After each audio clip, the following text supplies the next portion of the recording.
بسم الله الرحمن الرحيم. الحمد لله رب العالمين، صلى الله وسلم وبارك على نبينا محمد وعلى آله وأصحابه أجمعين. أما بعد، فما زلنا في كتاب الأطعمة، وقد وصلنا إلى باب أحكام الزكاة. باب أحكام الزكاة، والمقصود بالزكاة يعني الذبح، يعني الذبح. الزكاة والزكاة ليس نفس الشيء. الزكاة شيء والزكاة شيء آخر. بعض الناس يلتبس عليه الأمر فيقرأ الزكاة زكاة والزكاة زكاة. فالزكاة بالذال هي الذبح أو النحر للحيوان حتى يحل أكله. Donc nous sommes toujours dans le chapitre de la nourriture et nous allons entamer aujourd'hui le chapitre du sacrifice des bêtes, que l'on appelle en arabe al-zakat, avec un dal, al-zakat, et non pas al-zakat. Zakat, c'est le mot légal. Mais al-zakat, c'est le sacrifice des bêtes, que ce soit avec une lame ou une pointe, une lance pointue. Parce que le chameau, comme vous savez, là il yudbah. Le chameau, il n'est pas égorgé, comme le mouton ou bien comme la vache. Le chameau, il est yunhar. On dit que yunhar. Un nahar, c'est le fait de lui planter une pointe à un endroit bien précis dans son cou. À cet endroit qui est creux, en bas du cou. Et aussi, il y a une autre différence, c'est que la vache, le mouton, etc., on les couche sur le côté gauche, mais pas le chameau. Le chameau, on lui attache la patte gauche, on lui attache la patte avant gauche, et on effectue une nahar au niveau de son cou, tout en le laissant debout. Al-Muhim, tout ça porte un nom commun que l'on appelle al-zakat, le sacrifice des bêtes. Et ça aussi, ça fait partie du chapitre de la nourriture. Pourquoi? Parce que on a dit qu'il y avait des bêtes qui étaient licites, d'autres étaient illicites à la consommation. Mais les bêtes licites à la consommation, on ne peut pas les manger dans n'importe quel état. Elles doivent absolument avoir été sacrifiées à la manière islamique. قال الشيخ الفوزان حفظه الله: لما كان من شرط حل الحيوان البري أن يكون مذكى الزكاة الشرعية، وأن ما لم تجري عليه تلك الزكاة يكون ميتة حراما، كان بحث الزكاة ومعرفة ما يلزم لها مهما جدا. Donc Cheikh Al-Fawzan nous dit, dès lors où l'animal qui vit sur la terre ferme est illicite à la consommation, sauf si il a été sacrifié de la manière légiférée, alors on se doit en tant que musulman d'apprendre quelle est la manière légiférée de sacrifier les bêtes. Je reformule. On ne peut consommer les bêtes qui vivent sur la terre ferme qu'après les avoir sacrifiées. C'est pas comme un poisson, par exemple. Le poisson n'a pas besoin de sacrifier. On sort de l'eau et on le mange. Ça s'arrête là. Mais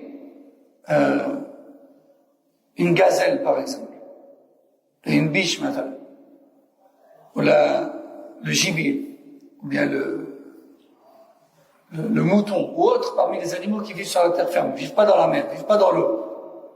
Ceux-là, ils sont licites à la consommation, mais à condition d'avoir été sacrifiés. Et du coup, vu que le sacrifice de la bête est une condition pour qu'elle soit halal à manger, on doit absolument connaître les règles du sacrifice. طيب. قال الشيخ الفوزان: وقد عرفها الفقهاء رحمهم الله بأنها ذبح أو نحر الحيوان المأكول البري بقطع حلقومه ومريئه أو عقر الممتنع منه. سميت بذلك أخذا من المعنى اللغوي، إذ الذكاة في اللغة إتمام الشيء، لأن ذبح الحيوان معناه إتمام زهوقه. قال تعالى: حرمت عليكم الميتة، إلى قوله: إلا ما ذكيتم، أي إلا ما أدركتموه وفيه حياة فأتممتم زهوقه. ثم استعمل ذلك في الذبح، سواء كان بعد إصابة سابقة في الصيد مثلا أو ابتداء. Donc les savants, les jurisconsultes de l'islam définissent al-zakat comme étant le fait d'ôter la vie d'un animal licite à la consommation en le vidant de son sang, et que ce soit à l'aide d'une lame de sorte à trancher ses veines jugulaires plus l'œsophage, ou bien, ça c'est par rapport aux animaux qu'il est possible d'immoler de cette manière. Il y a des animaux qu'il est compliqué de dégorger de cette manière, comme les chameaux par exemple. Et dans ce cas-là, la zakat du chameau, c'est comme on l'a expliqué, au niveau de son cou, au niveau de ce creux qui est en bas du cou. Et du coup, Allah Azza wa Jalla dit dans le Coran, ce qui a pour sens, les bêtes trouvées mortes vous sont illicites à la consommation. Et à la fin du verset, il dit: ne vous est licite parmi les bêtes qui vivent sur la terre ferme que ce que vous avez sacrifié. Que ce soit un sacrifice précédé d'une blessure qui allait le mener à la mort ou pas. Par exemple, toi, tu fais de l'élevage de moutons. Tu arrives un jour dans ta prairie et tu trouves un mouton blessé, il est en train de mourir, mais il est encore vivant, il n'est pas encore mort. Tu le prends et tu l'immoles. Il est halal. Parce que quand tu l'as trouvé, il était vivant. Et c'est toi qui l'as achevé en le sacrifiant. Du coup, ça vient de halal. Par contre, tu arrives dans ta prairie et tu trouves le mouton mort, il est déjà mort. Est-ce qu'il est halal à la consommation? Non, il n'est pas halal. D'accord? Il n'est pas licite à la consommation. Donc, ce qui rend licite la bête, c'est le sacrifice de celle-ci. Que ce sacrifice ait été précédé par une blessure ou non. Le principal étant qu'il soit vivant au moment où tu lui passes la lame. Et entre parenthèses, ça répond un peu à la question qui se pose parfois concernant certains abattoirs qui utilisent différents moyens pour abattre leurs bêtes, comme par exemple ceux qui parfois électrocutent ou assomment les bêtes juste avant de les immoler, juste avant de les égorger. Alors les ulama, ils disent pas que la viande est toujours licite dans ce cas, tout comme ils disent pas qu'elle est toujours illicite non plus. En fait, ça dépend l'état de la bête au moment où la lame est passée. Est-ce que elle a trouvé la mort ou pas, juste avant? Parce que parfois, il y a des chocs électriques qui ne donnent pas la mort. Leur intensité, elle fait en sorte à ce qu'ils perdent un peu connaissance, mais ils ne meurent pas. Mais parfois, l'intensité, elle est si forte qu'ils meurent, en fait. Et si la bête meurt avant d'avoir été égorgée, elle est haram. Non.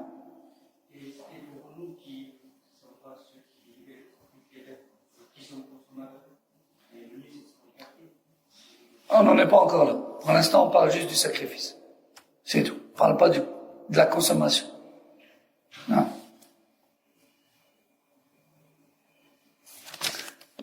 طيب. قال الشيخ: وحكم الزكاة أنها لازمة لا يحل شيء من الحيوان المقدور عليه بدونها، لأن غير المذكى يكون ميتا، وقد أجمع أهل العلم على أن الميتة حرام إلا لمضطر، وقال تعالى حرمت عليكم الميتة. قال الشيخ إلا السمك والجراد وكل ما يعيش إلا في الماء، وكل ما لا يعيش إلا في الماء فيحل بدون زكاة لحل ميتته، لحديث ابن عمر رضي الله عنهما يرفعه قال صلى الله عليه وسلم أحل لنا ميتتان ودمان، فأما الميتتان فالحوت والجراد، وأما الدمان فالكبد والطحال، رواه أحمد وغيره. وقال صلى الله عليه وسلم في البحر هو الطهور ماؤه الحل ميتته، رواه الترمذي وغيره. Alors à présent, quel est le jugement du sacrifice de la bête? On sait qu'en islam, il y a 5 jugements. Obligatoire, interdit, recommandé, détestable et autorisé. C'est ça les 5 verdicts ou les 5 jugements en islam. Je répète, obligatoire, interdit, recommandé, détestable et autorisé. L'autorisé, c'est ce que nous on appelle dans notre jargon halal. D'accord? C'est ce sur quoi il n'y a eu ni ordre ni interdiction. Mubah, c'est autorisé. Yani, comme on dit, sakata al-shari'u anhu. Allah a gardé le silence sur cette chose. Et c'est sur quoi Allah a gardé le silence, c'est autorisé. Parmi les choses de la dunya. Donc, à présent, le sacrifice, à votre avis, de la bête, pour pouvoir la consommer, quel est son jugement? Obligatoire. Si c'est une condition pour que ce soit licite, c'est que c'est obligatoire. D'accord? Donc, le sacrifice est une obligation. Si on veut consommer cette bête. Bien sûr, le sacrifice concerne les bêtes accessibles. Accessibles. Il y a un mouton. On chasse pas des moutons. Le mouton, c'est un animal, entre guillemets, presque domestique, on va dire. C'est pas un animal sauvage. On va pas le chercher dans la forêt. Pareil pour les vaches. Pareil pour les veaux, les bœufs. D'accord? Maqdour alayh. Les chèvres. On les a à portée de main. Pas besoin de les chasser. Les poules, pareil. Quoique des fois on doit leur courir après, mais c'est pas un animal sauvage à la base, d'accord? Il vit pas dans la nature. Ce sont des animaux qu'on élève. Donc, dans tous ces cas-là, ces animaux-là doivent être immolés. C'est obligatoire. On verra, Inch'Allah, dans le chapitre de la chasse, que parfois il y a des détails, il y a des petits cas particuliers. Hein? Il y a des cas particuliers, comme dans la chasse, par exemple, où l'on peut chasser la bête à distance, puis d'aller afin de l'achever. D'accord? On peut l'atteindre. Et on peut entamer, on va dire, sa mort autrement qu'en lui passant la lame. Puis ensuite, on va la rattraper. Ou encore lorsqu'on lâche le chien de chasse dessus. Pareil. Si c'est le chien de chasse qui est dressé, élevé, etc., qu'il l'attrape, cette bête, elle est halal. Parce qu'Allah Azza wa Jalla dans le Coran, il a fait la différence entre le chien dressé et le chien sauvage. Le chien non dressé. D'ailleurs, de ce verset-là, le ulama tire le mérite et la noblesse du savoir. Ils disent, regardez, même le chien qui est un animal impur à la base, Allah il l'a élevé lorsqu'il a appris à chasser. Lorsqu'il a appris une connaissance, Allah il l'a élevé. Et il a même rendu la bête qu'il a chassée licite, de par l'ilm qu'il a appris. Pourtant c'est un kalb, c'est un chien. Que dire de l'ilm pour nous? Que dire de l'apprentissage pour nous? Allez, c'est une farida, petite parenthèse. Al-Muhim. Donc ici, Cheikh Fawzan, il nous dit, l'immolation de laquelle on parle ici, c'est surtout concernant les bêtes accessibles. Les bêtes domestiques, si je peux dire ça comme ça. Parce que ces bêtes-là, si elles sont trouvées mortes, elles sont illicites à la consommation, elles sont haram. Et c'est sans divergence. Sauf dans un cas de force majeure. Comme on l'a déjà dit plusieurs fois. Une personne, elle va mourir, elle n'a plus de force, elle n'a rien à portée de main. Elle n'a rien à manger, rien à boire. Et elle trouve, un mouton mort. Et il y a des parties de viande qui sont mangeables dedans. Elle fait quoi? Elle se laisse mourir? Pas se laisser mourir. Elle mange. Tout juste que pour pouvoir survivre. C'est la condition. D'accord?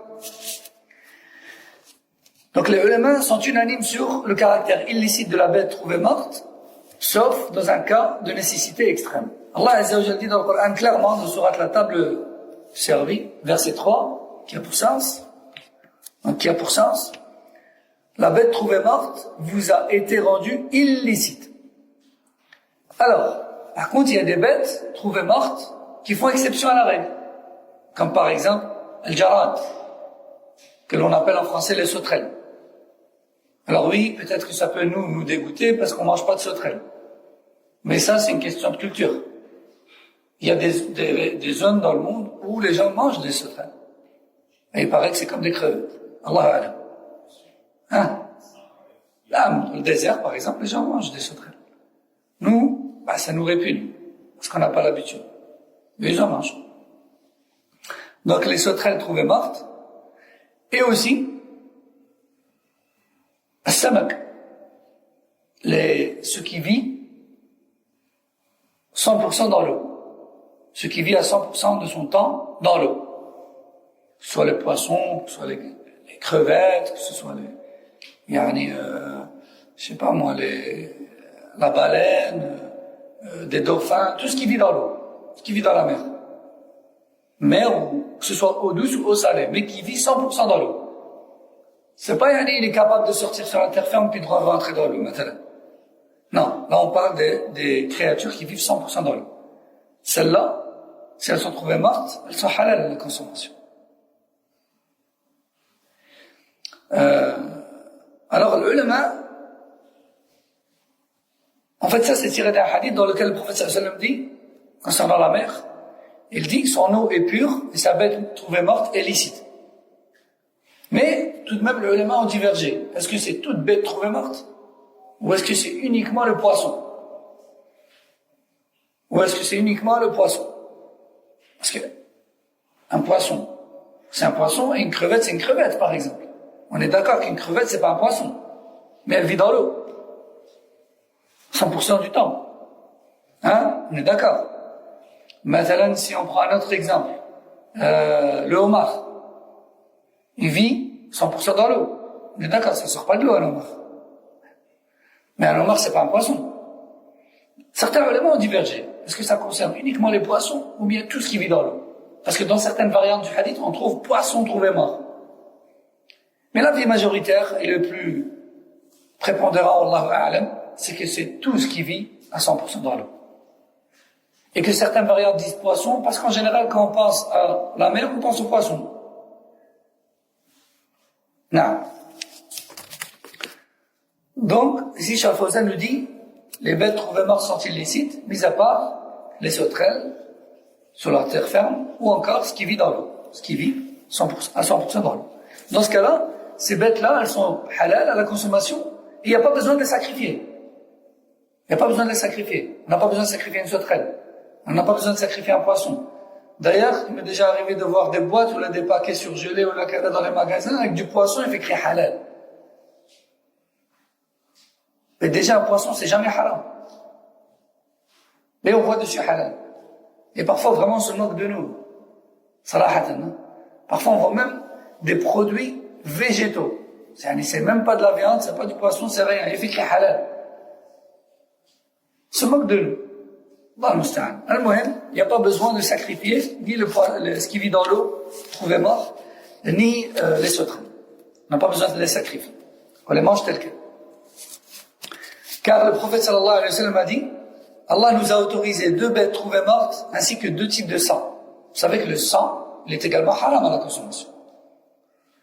Mais il y a 2 organes qui se forment à partir de sang, qui sont halal à la consommation. Donc je reprends le hadith. 2 bêtes trouvées mortes ainsi que 2 types de sang nous sont halal. Quels sont-ils? Les 2 bêtes trouvées mortes, c'est ce qui vit dans l'eau. Donc dans cette variante, il cite al-hout, le poisson.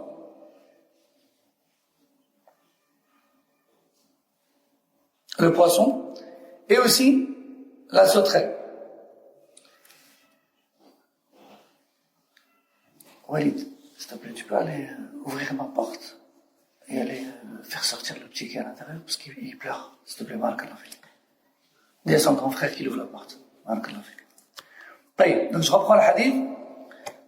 2 bêtes trouvées mortes ainsi que 2 types de sang nous ont été autorisés. Quels sont-ils? Donc ce qui vit dans l'eau ainsi que les sauterelles. Et les 2 types de sang, c'est quoi? C'est le foie ainsi que la rate. Le foie ainsi que la rate. Tout le monde connaît la rate? Hein? C'est un organe qui sert également à filtrer le sang. Un peu comme le foie. Il est à côté. Il est juste à côté. Et pour ceux qui ont déjà eu l'occasion d'ouvrir un mouton, par exemple, la rate, elle est un peu plus petite que le foie et elle lui ressemble, si ce n'est qu'elle a une couleur un peu plus claire. Le foie, il est marron foncé et la rate, elle est marron mais elle est un peu rosâtre. D'accord? Ça, c'est la rate. Et ces 2 organes-là, ils se forment à partir de sang, en fait. Et nous, le sang, il nous est haram à la base, comme vous savez. Mais ces 2 organes-là sont une exception à la règle. Non. ويشترط للزكاة 4 شروط. Maintenant, il faut savoir que pour que le sacrifice d'une bête soit valide et que cette bête soit possible à manger, il y a 4 conditions. Je répète, pour qu'un sacrifice soit valide et que la bête soit halal à la consommation, il y a 4 conditions.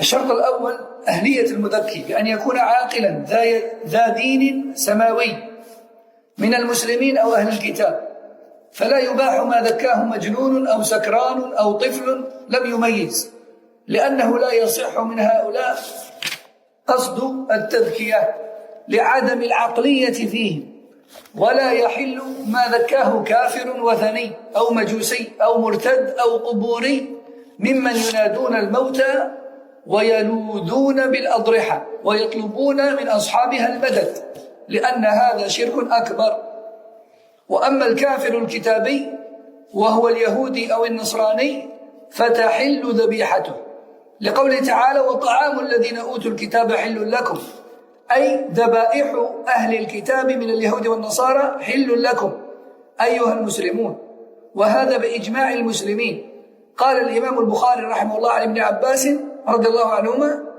طعامهم يعني ذبائحهم.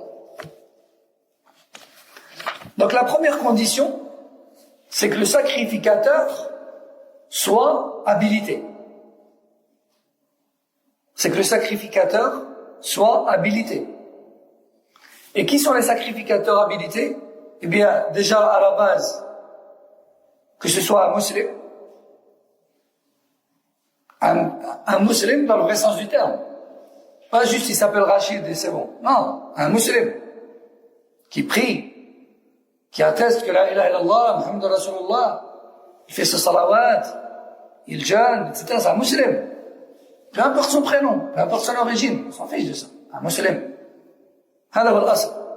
Ça, c'est la base. S'il ne prie pas, il vaut mieux pas le laisser lui sacrifier. Il faut que ce soit un qui prie. Parce qu'il y a un grand point d'interrogation, il y a une grande divergence sur le jugement de celui qui prie pas.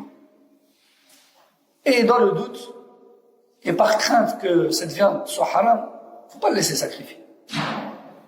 Et même ça peut être un moyen de lui faire prendre conscience que son cas est grave. En lui disant, écoute, toi tu ne peux pas sacrifier, parce qu'on ne pourra pas manger ta viande. Et là il comprendra que il n'est pas comme les autres. Il a un problème, son problème il vient de lui-même. C'est qu'il ne se prosterne pas pour Allah tabaraka wa ta'ala. Il ne fait pas sa mission de vie.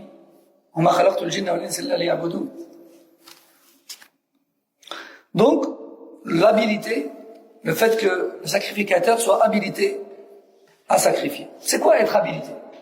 Eh bien, c'est soit être musulman, c'est la base, ou bien suivre l'une des religions dites venues du ciel. Qu'est-ce qu'on veut dire quand on dit din samawi, une religion venue du ciel? En fait, on vise par là le christianisme et le judaïsme. Si la personne qui a sacrifié la bête est un chrétien ou un juif, la viande est halal. La viande est licite pour nous musulmans, sans aucun problème et sans aucune ambiguïté. Si c'est un chrétien ou un juif qui l'a sacrifié, sa viande est licite. Allah Azza wa Jalla dit clairement dans le Coran, la nourriture déjà du livre vous est licite. Ibn Abbas, qu'Allah l'agrée, a dit, la nourriture déjà du livre qui nous est licite, c'est leur viande. C'est leur viande. Yani leur bête sacrifiée. Et les ulama sont unanimes là-dessus, sur le fait que les bêtes sacrifiées par les chrétiens et les juifs nous sont halal. Donc c'est quoi une personne habilitée au sacrifice? Soit une musulmane, soit chrétienne, soit juive. Par contre, celui qui n'a pas de religion, yani celui qui a une religion autre que celle-là, ou bien qui n'a pas de religion, son sacrifice est haram. Ça vient de l'haram. Et aussi, si la personne n'a pas la raison, par exemple, elle est folle. D'accord? Ou bien, c'est un enfant en bas âge qui n'a pas encore l'âge de distinction. Il n'est pas conscient de ce qu'il fait. Vous allez me dire, ouais, mais il est où l'enfant ici qui n'a pas l'âge de distinction, il sacrifie des bêtes? Ça peut exister, ou ça peut arriver, Allahu a'lam. Il y a des pays où le petit il attrape une poule et il le coupe de sa tête. Ça peut arriver. Et du coup, si c'est un enfant qui n'a pas l'âge de distinction, qui a sacrifié la bête, cette bête, elle n'est pas licite. Elle est haram. Parce que tout le monde a compris ça. Elle est haram. Il y a celui qui dit à son enfant qui n'a pas l'âge de distinction, tiens, sacrifie la poule. Est-ce qu'il peut faire ça? Il ne peut pas faire ça. Parce que là, le poulet, là, ne sera pas halal.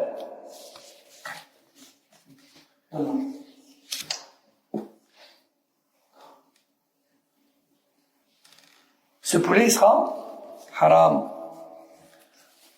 Donc, si la bête a été sacrifiée, tu me déranges, et je laisse. Si la bête a été sacrifiée par une personne qui n'est ni musulmane, ni chrétienne, ni juive, ou encore une personne qui est de ces trois religions-là, mais qui par exemple a perdu la raison, ou bien qui n'a pas l'âge de distinction, dans tous ces cas-là, cette viande est illicite à la consommation. Pareil pour les adorateurs des tombes, pour les adorateurs du feu. On a malheureusement des gens qui s'affilient à l'islam et qui adorent des tombes, qui invoquent les morts, qui se prosternent pour les morts, qui demandent secours aux morts, et à qui le tawhid a été expliqué, et qui le font en connaissance de cause. Cela, le ulama les déclare non musulmans. Et leur sacrifice est illicite.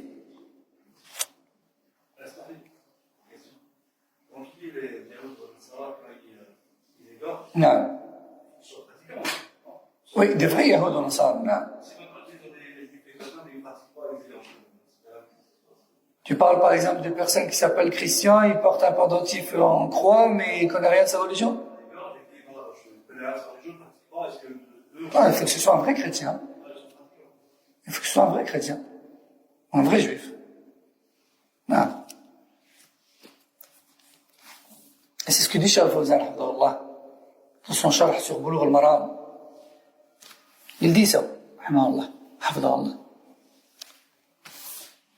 طيب. Non.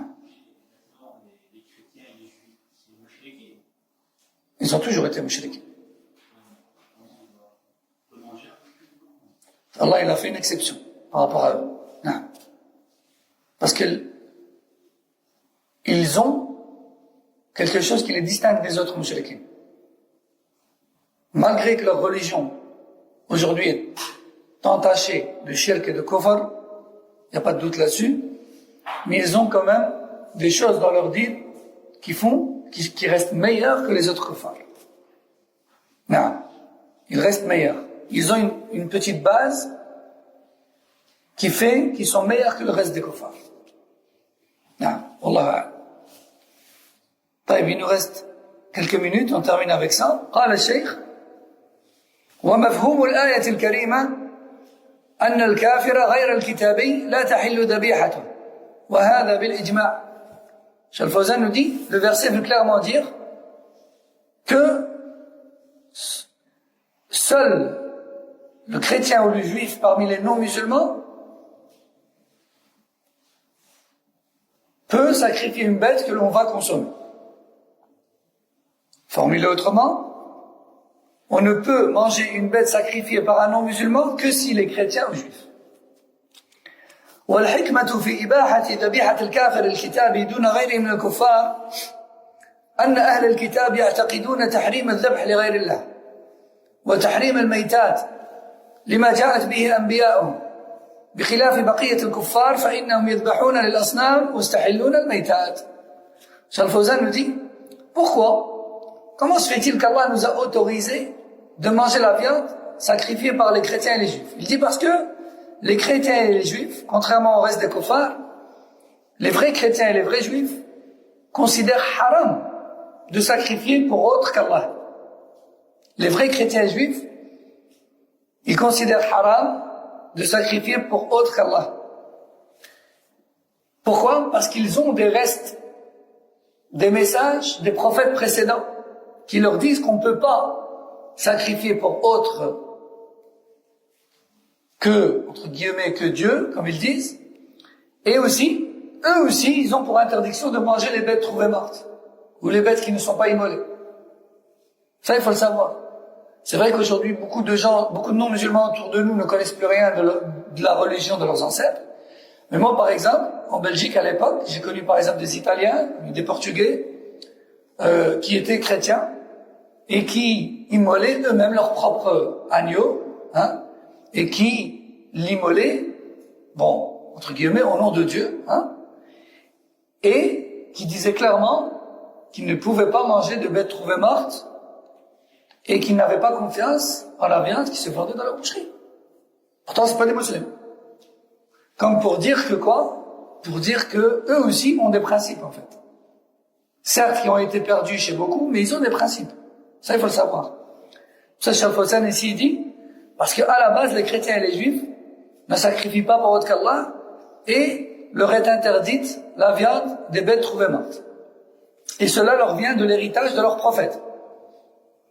Contrairement au reste des kuffars, qui eux sacrifiaient pour les statues, et mangeaient les bêtes trouvées mortes. Et mangeaient les bêtes trouvées mortes. Non. Donc on va s'arrêter ici pour aujourd'hui. Y a-t-il une question sur le cours du jour? Quelque chose qui n'a pas été clair? C'est par rapport à la viande? Ouais.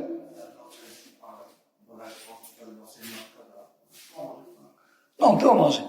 Parce que la viande, le sang qui est resté à l'intérieur de la viande, il est pur. Il est pur. Après, la question se pose médicalement. Sallallahu alayhi wa sallam. Est-ce que c'est bon, pas bon? Est-ce que ça peut pas faire des soucis?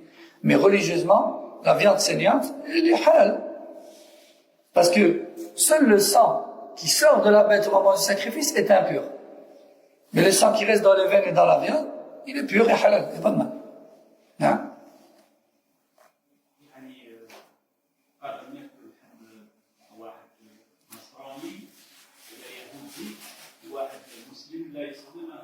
طبعا نعم. Et oui, ça aussi c'est une chose qui en étonne plus d'un. Certains disent, ah ouais, vous mangez la viande du chrétien et du juif, et vous ne mangez pas la viande du musulman qui fait pas la salade, juste parce qu'il fait pas la salade. Mais justement, là est tout le problème. Premièrement, s'il fait pas la salade, bon nombre de sahaba le considèrent comme plus musulman. Et deuxièmement, c'est qui a décidé de cela? C'est le législateur. C'est Allah qui a décidé de cela. Tout comme c'est lui qui a décidé de tout ce qui est halal et tout ce qui est haram. C'est pas nous qui décidons. قال تعالى إن الله يحكم ما يريد. Allah dit, Allah décide de ce qu'il veut. Décide ce qu'il veut. C'est pas nous qui avons décidé, c'est lui qui a décidé, subhanahu wa ta'ala. هذا والله أعلم وصلى الله وسلم على نبينا محمد وعلى آله وصحبه. سبحانك اللهم وبحمدك أشهد أن لا إله إلا أنت أستغفرك وأتوب إليك. السلام عليكم ورحمة الله وبركاته.